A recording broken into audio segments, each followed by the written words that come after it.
Okay, well, welcome to Cathedral View, which is the second prosperity development. Oh, you've got in your hat. No, yeah. Bring Jade will bring it down. There you go. Okay. There you go. So, welcome to Cathedral View, which is the second prosperity development in Derby. I'm here with James Wigley, who's the project manager for DW Hicks. As ever, we're going to have a look around this development. Just headline numbers: GDV 24 million, total cost 19.1 million, 326 student rooms in 2 blocks, A and B, and we're going to see what the progress has been since we were last here 6 weeks ago. Okay. Thank you, James.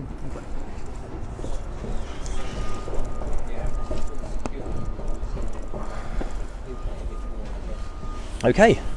Let's mind those steps, Jade. Okay. Right. So as we walk onto site, immediately on your right hand side will be block B. This is the block which will have all the amenity space, so plant room, gym, lounge area, office facilities for the staff. And we'll make our way straight up and over to block 8. That's the one that we were talking about upstairs. It's a little further advanced. Yeah. Let's have a look at some of the accommodation and the setup. Yeah, great. Thank you, James. And having said that, are they moving the skip?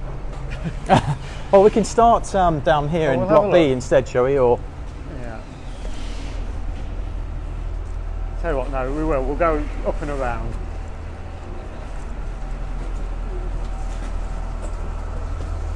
Okay.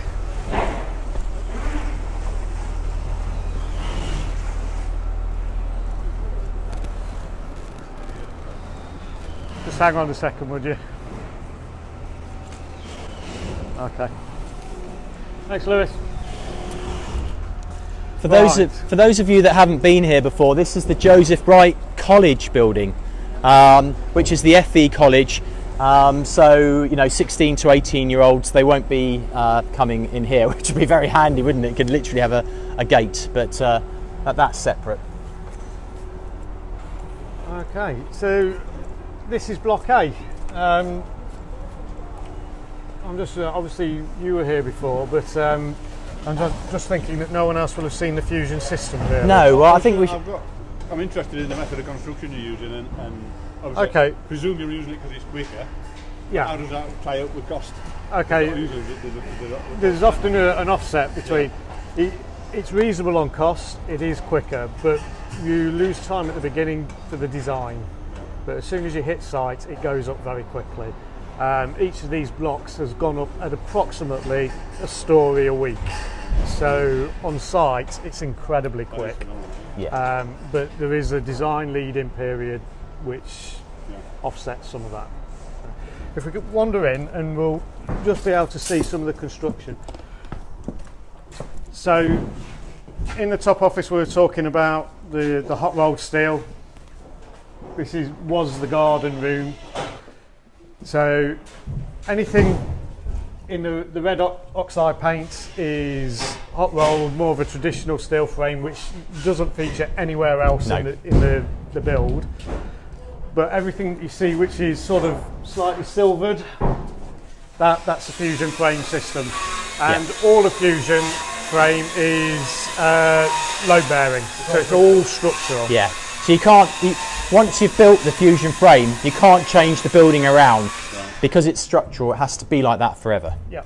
So this is specific only for students. Office building or something, that's not ideal then, because you might want different layouts. Well, you can't. Yeah. So that's why it's a particular kind of like design and build specifically. Yeah. So it'll always be in this layout. I guess good for fire resistance, isn't it? Yeah, I mean it's integral. I mean, fire performance has to be integral to all buildings nowadays, particularly in current climate and all the rest. Yeah, well, there's choices with the steel frame, whether you go for the intermescent paint or whether you do it with linings. Yeah. We choose to use linings. It's a bit more robust than an intermescent paint, but then that comes down to the fire strategy and actually the acoustic strategy, because acoustic normally trumps fire protection. So you tend to get your fire protection sort of by dint of your acoustic performance room to room. Well, let's go and have a look at the fusion system then, shall we? So this is the only area like this Should we go up a few levels so we... Yeah, well... Yeah, if we make our way up to about the 5th or 6th floor, and then we'll work our way down, and that'll give us a good idea.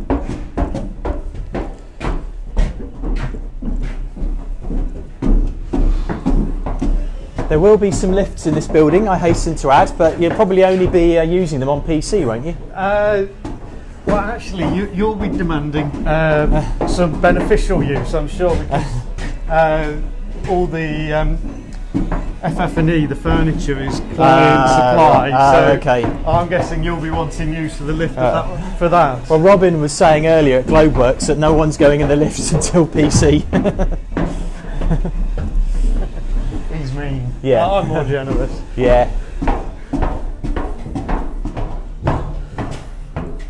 Right, we won't go up all 8 floors of this one. We'll just do another couple if that's okay, and we can start making our way down, which is good exercise.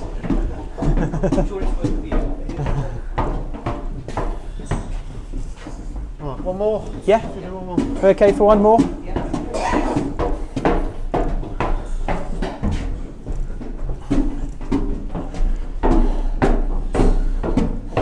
Right. We're still relatively well boarded here. Right, I tell you what, I'll just go and kill this stereo 1 minute.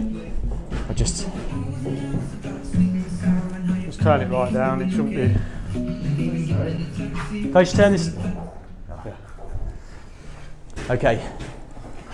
Shouldn't be on in any case. Right. It's what, sorry? 10%. Oh, come on, quick then. Let's. Okay, we're up to the 5th floor. You can see sort of around you that the boarding's actually progressed quite a lot. Let's move into a room. If we have a look into... We'll keep going until the battery runs out. One of the bedrooms. This room is just ready for plastering. Yeah. A lot of the building is now at this stage, this particular block. 6th floor above is the same. 7th and 8th still require the second fix partitioning. Yeah. Windows are in everywhere up to 6th floor. 7th and 8th is still outstanding. And as we go back down, if the battery lasts, you'll actually see some rooms which have been plastered, and the 1st and 2nd floor, some of them are the first coat of paint. Oh, okay. And for those of you that haven't been in one of these rooms before, it's a pod room, typically about 13 metres squared, including which is a modular bathroom, which is made off-site, which is just in there. I don't know whether we'll... No, they're quite interesting. There'll be one that we can get into. I don't know if... Let's have a look. Here we are. Right. Oh, there we go. They've really come on, these pods. There's no lip now. The shower's quite big. We've got a shelf in here as well, which we can use. So they're great. They're fully water sealed as well, I guess. It's integral. Yeah, when it comes in, it's completely sealed, no matter what you do it.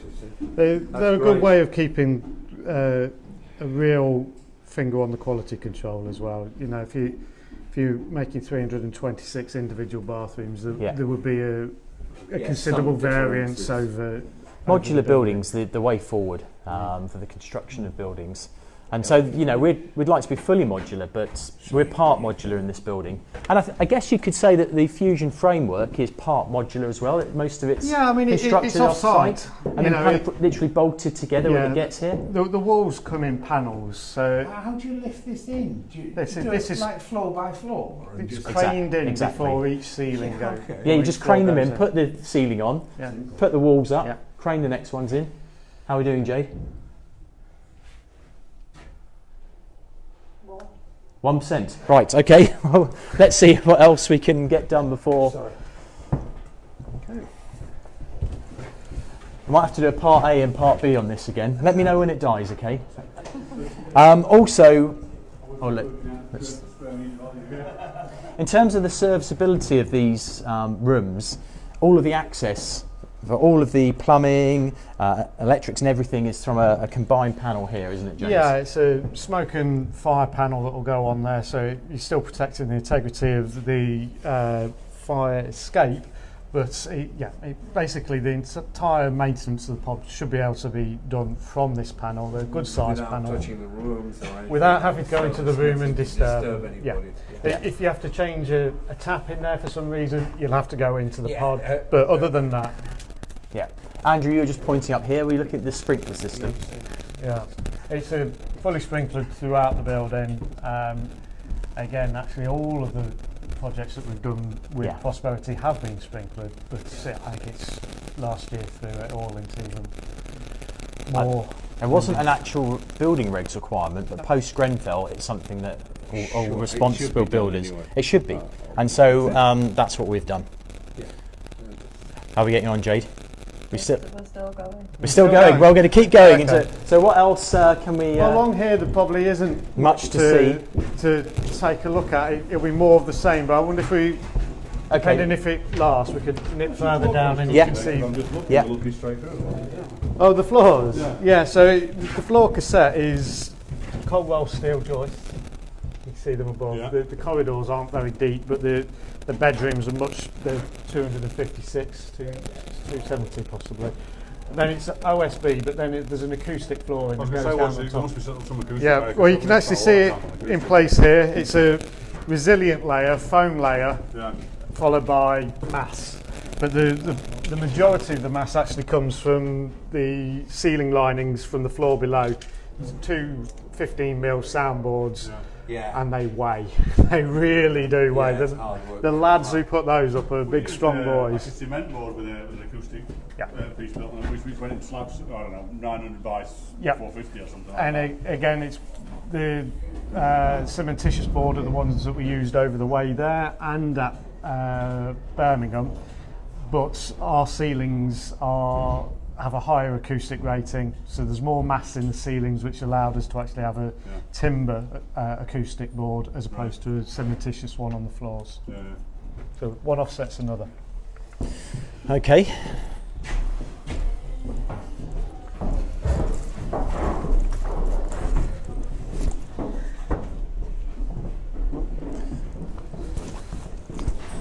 Let's see if we can. Oh, here we go. So we can see a bit. Let's bob round and have a look at the. We can actually see it here, can't we? The fusion system. Or is it better to have a look through and You can go through, yeah.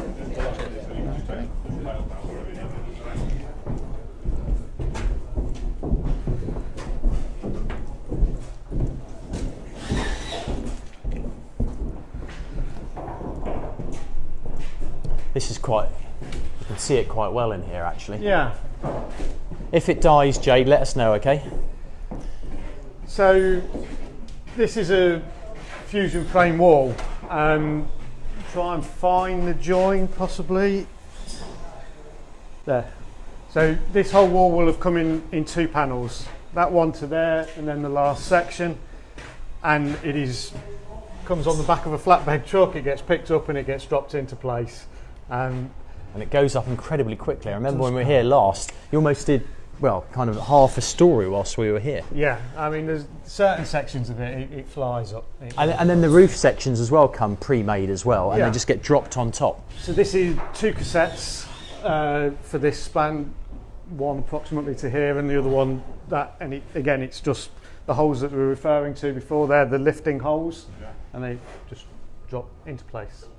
Oh, that's what those holes are. They're the lifting holes. I've always wondered what they were. Okay, right, I'm with you now. Natural water drainage as well. Yeah. It's holding the whole weight. The actual frame. Really? It's like a timber frame, isn't it? Because with timber frame, it's all held on the timber and it's all in the panels. It's the same thing, So it's steel. the actual gauge of the frame alters as you go up through the building. So at the bottom, it's obviously the largest gauge they do, which is about thick. Thick is relative. I think the largest gauge that Fusion actually constructed is about 3mm. Right.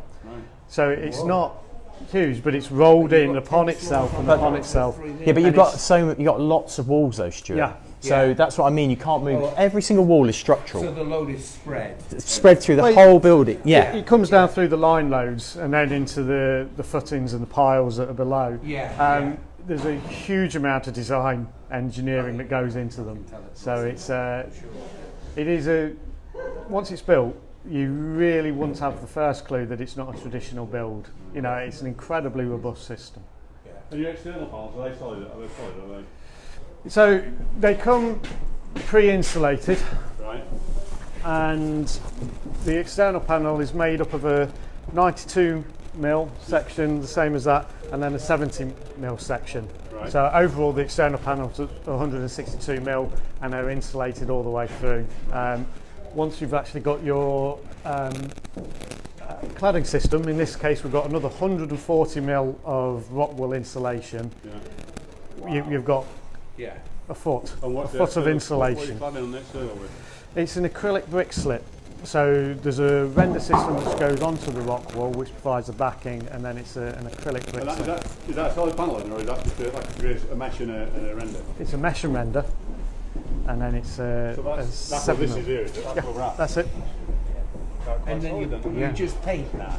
No, there's an acrylic brick slip. So when it's finished, it will look like I see. Yeah, so you an stick actual. it up like. Yeah, it's like sticking Yeah. tiles. Yeah, Well, okay. when we go to Cathedral Court, they use brick slips as well. Slightly different. They came in sections. These are all individual, aren't they? Yeah, These that's brick right. slips. But we'll show you at Cathedral Court. Well, there's a sample of the ones that we'll be using here up in the office. Is it blue or brown? There's blue and there's red. Red. Yeah, there you go. Okay, well let's keep going down and see Yeah. if the battery lasts to go into the base of block B.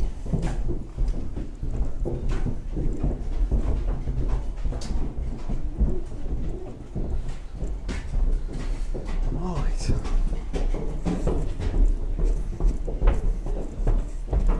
Got everyone?